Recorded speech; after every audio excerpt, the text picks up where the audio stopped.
तो दोस्तों एक बार फिर स्वागत है आप सभी का हमारे चैनल पर। और इस वीडियो में हम बात करने वाले हैं अपेक्स यूनिवर्सिटी की। जी हाँ, अपेक्स यूनिवर्सिटी जयपुर की है। और अगर आप भी जयपुर या आसपास राजस्थान स्टेट से करते हैं बिलोंग और टारगेट कर रहे हैं अपेक्स यूनिवर्सिटी को लॉ कोर्सेज के लिए, तो इस वीडियो में हम देखेंगे कि कौन कौन से ऑप्शंस लॉ के लिए आपको अवेलेबल हैं अपेक्स यूनिवर्सिटी में, साथ ही साथ क्या फीस स्ट्रक्चर है, कैसे क्या प्लेसमेंट के रिकॉर्ड्स हैं, क्या सिलेबस यहाँ पढ़ाई करनी पड़ती है, क्या पढ़ाया जाएगा, और साथ ही साथ फैसिलिटीज़ वगैरह कैसी क्या है। और उसके बाद हम बात करेंगे बच्चों के रिव्यूज़ की।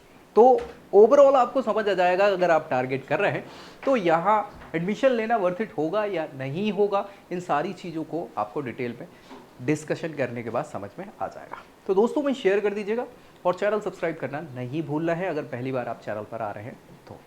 साथ ही साथ अपनी प्रोफाइल पर बेस्ट क्या है ये जानना चाहते हैं तो नीचे प्रोफाइल एनालिसिस फॉर्म भी मिल जाएगा जिसको आपको फिल करना है और आप जानकारी ले सकते हैं। तो चलिए, डॉक्टर सागरमल जुनेवाल साहब ये है और ये अपेक्स यूनिवर्सिटी है जयपुर की। यहाँ आप देखें इनका इंफ्रास्ट्रक्चर तो देखने में तो बढ़िया लगता है, ऑब्वियस सी बात है।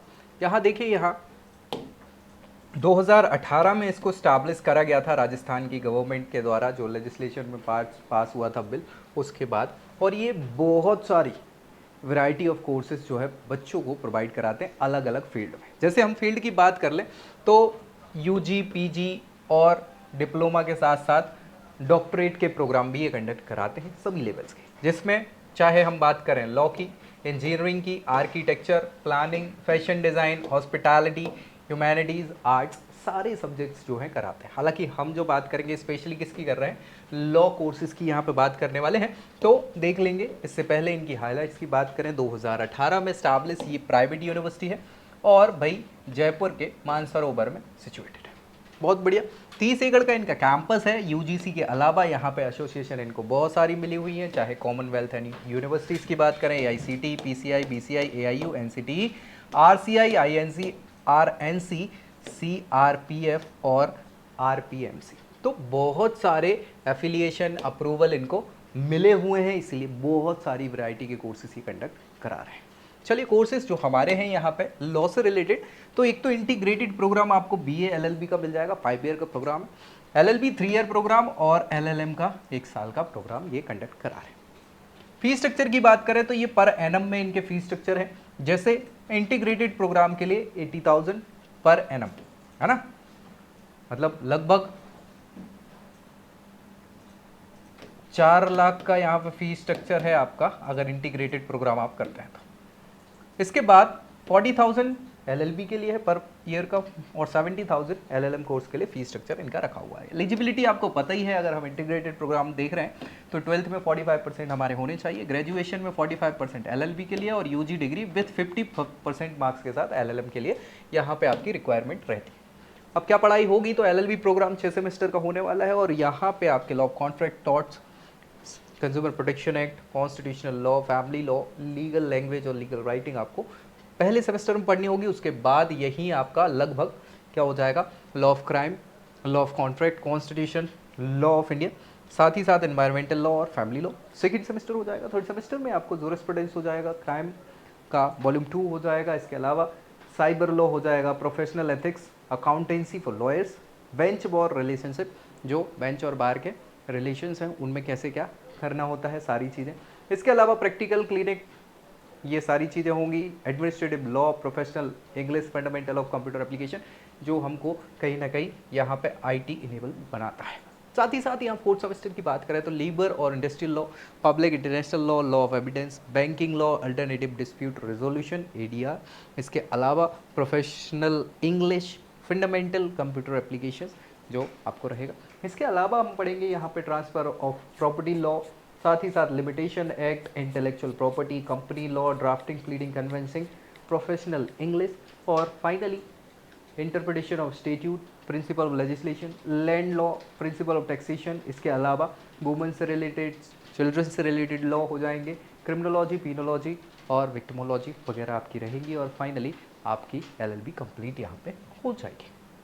वहीं BA LLB की बात कर ले तो 10 सेमेस्टर का ये प्रोग्राम है, जहां आपको कुछ सब्जेक्ट्स आपके आर्ट्स वाले रहेंगे और बाकी कुछ लॉ के रहेंगे, जैसे general English, political science, general principle, sociology, law of torts, law of contract. वहाँ पे आपकी सोशियोलॉजी से related theories, law of torts, law of contracts, English, political science, ये फिर आगे जाएंगे economics, political science, sociology, computer education, constitutional law, professional English. ये कुछ बेसिक सब्जेक्ट्स रहेंगे आपके आर्ट्स वाले, और थोड़े बहुत एक दो लॉ के स्टार्ट होंगे। आगे के सेमेस्टर्स में फिर बढ़ते चले जाएंगे, जैसे आपके यहाँ पे constitutional law, fundamental of computer application, jurisprudence, family law, public international law हो जाएगा। इसके अलावा फंडामेंटल ऑफ कंप्यूटर एप्लीकेशन हो जाएगा। साथ ही साथ यहाँ पे public international law, labour law, law of crime, ठीक है, ये सारी चीज़ें, फैमिली लॉ, ये आपको पढ़नी होंगी। फिर हम आगे के सेमेस्टर्स की बात करें तो administrative law, Rajasthan land law, क्योंकि ये सिचुएटेड है जयपुर राजस्थान में ही, तो वहाँ से रिलेटेड और भी फिर आपको लैंड लॉ पढ़ने रहेंगे। टैक्सेशन लॉ हो जाएगा, प्रॉपर्टी लॉ हो जाएगा, law of crime, environmental law, property law, intellectual property, ठीक है। साथ ही साथ cyber law, code of criminal procedure, interpretation of statute. इसके अलावा आप देखेंगे law of evidence, competition law, banking law, code of criminal procedure, है ना, code of civil procedure, limitation act. हालांकि ये जो CRPC, CPC वगैरह हैं ये नए अब हमें पढ़ना है, पुराने थोड़े से रहेंगे लेकिन नए के साथ पढ़ना है एक्चुअली, ठीक है। ड्राफ्टिंग, प्लीडिंग, कन्वेंसिंग हो जाएगा, प्रोफेशनल एथिक्स और professional account, moot court, exercise और इंटर्नशिप आपकी रहेगी यहाँ पे।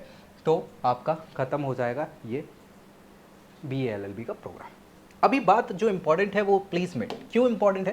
क्योंकि यहाँ हमें समझ में आता है कि हम कितना पे कर रहे हैं और क्या हमें रिटर्न इसके बाद हमारे मिलने वाले हैं, ठीक है, ROI जिसको कहा जाता है। सो हाईएस्ट प्लेसमेंट इनका जो इन्होंने बताया हुआ है वो 14 LPA का बताया हुआ है, लेकिन ऑन एन एवरेज 5 से 6 लाख का पैकेज यहाँ बच्चों को मिल जाता है। तो यार हम देखेंगे कि हमारी लगभग 4 लाख के अराउंड कुछ फीस है टोटल, है ना, और उसमें हमें 5 से 6 का कुछ ये पैकेज प्रोवाइड करा रहे हैं। बहुत अच्छा तो नहीं कह सकते क्योंकि इससे ज़्यादा तो हमारा खर्चा हो जाना है, लेकिन ठीक है, अगर हमारे पास बेहतर ऑप्शन नहीं है, जो कि हैं, अगर नहीं आपको लगते हैं तो एक अच्छा ऑप्शन हो सकता है। इसके अलावा अगर आप अपनी प्रोफाइल पर बेस्ट क्या है जानना चाहते हैं तो नीचे प्रोफाइल एनालिसिस फॉर्म मिल जाएगा डिस्क्रिप्शन बॉक्स में, जिसमें आपको क्या करना है, फिल करना है और फिल करके आप जानकारी ले सकते हैं। इंटर्नशिप की अपॉर्चुनिटीज़ भी बहुत सारी ये प्रोवाइड करा रहे हैं, जैसे इनके कोलैबोरेशंस है बहुत सारे लॉ फर्म्स के साथ, कॉर्पोरेट लीगल डिपार्टमेंट्स में, और साथ ही साथ जुडिशियल सिस्टम में बहुत सारी इंटर्नशिप 4 से 8 महीने के ये प्रोग्राम कंडक्ट करा रहे हैं।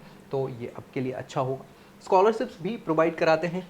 जनरली स्कॉलरशिप्स जो है वो मेरिट बेस्ड होती हैं।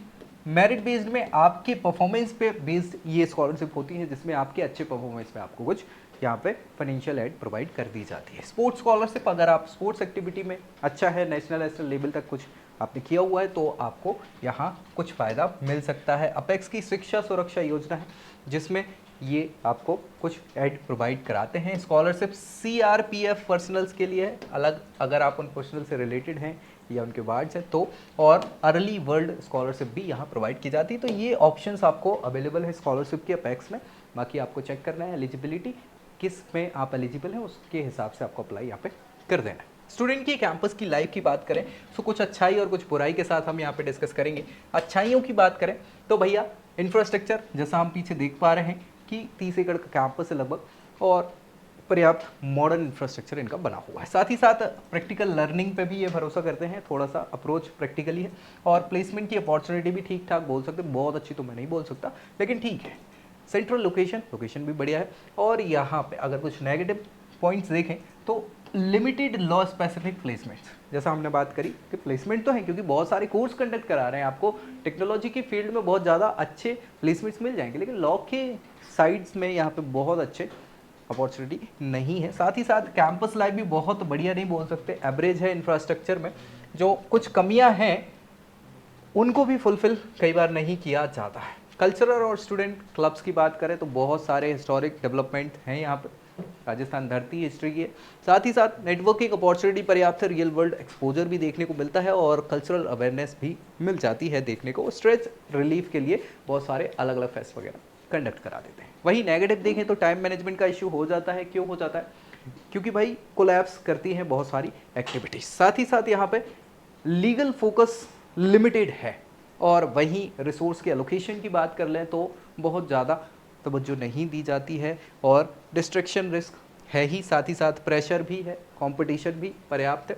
तो ये सारी चीज़ें यहाँ पे बच्चों को झेलनी पड़ती हैं।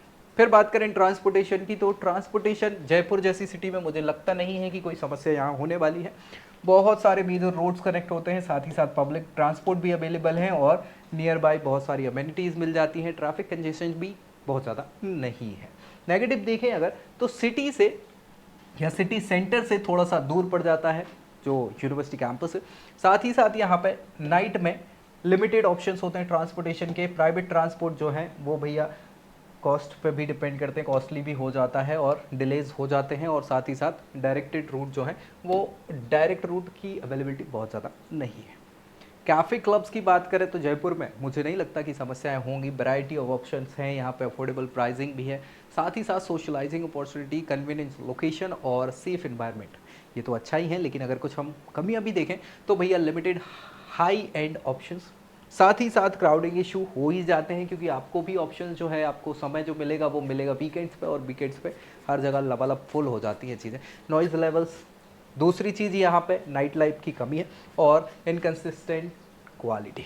तो ये सारी चीज़ें आपकी काफ़ेज़ की हैं। फन प्लेसेस की बात कर ले तो बहुत सारी एक्टिविटीज़ मिल जाती हैं, टूरिस्ट अट्रैक्शन बहुत सारे हैं राजस्थान में, तो कमी है ही नहीं घूमने की इस मामले में। साथ ही साथ सेफ़ है स्टूडेंट्स के लिए, अफोर्डेबल एंटरटेनमेंट के ऑप्शंस बहुत सारे मिल जाते हैं और एक्सेस जो है वो कन्वीनियंट है।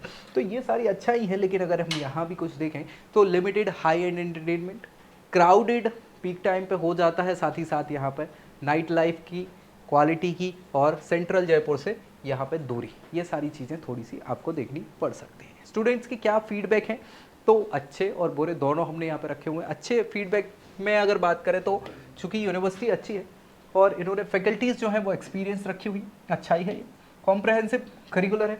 साथ ही साथ यहाँ पे इंफ्रास्ट्रक्चर भी बहुत ख़राब नहीं बोल सकते हैं, सपोर्टिव एनवायरनमेंट भी है और करियर सपोर्ट मिल जाता है। लेकिन अगर हम नेगेटिव बात करें, सबसे इंपॉर्टेंट जो हमारे लिए हो जाता है वो एक्स्ट्रा करिकुलर एक्टिविटी बहुत ज़्यादा नहीं है, रिसोर्स कॉन्स्टेंट पड़ जाते हैं, क्राउडेड क्लास है क्योंकि कैपेसिटी बहुत ज़्यादा है, साथ ही साथ लोकेशन भी चैलेंजिंग है, एडमिनिस्ट्रेटिव डिलेज होते ही हैं और प्लेसमेंट लॉ की फील्ड बहुत अच्छे नहीं है। तो ये सारी बात हमने कर ली अपेक्स यूनिवर्सिटी की। अब यार फैसला आपका है कि जाना चाहिए नहीं जाना चाहिए, और अगर और अच्छे ऑप्शंस हैं तो क्या है। अगर वो आपको जाना है तो नीचे प्रोफाइल एनालिसिस फॉर्म फिल कर देना है, बाकी दोस्तों में शेयर करना है, वीडियो को लाइक करना है और चैनल सब्सक्राइब करना नहीं भूलना है। बाकी ऐसी ही जानकारी के साथ अगली वीडियो में मिलेंगे, तब तक के लिए जय Hind. I hope you like this video. For more such videos, keep watching our channel And do not forget to like, share and subscribe.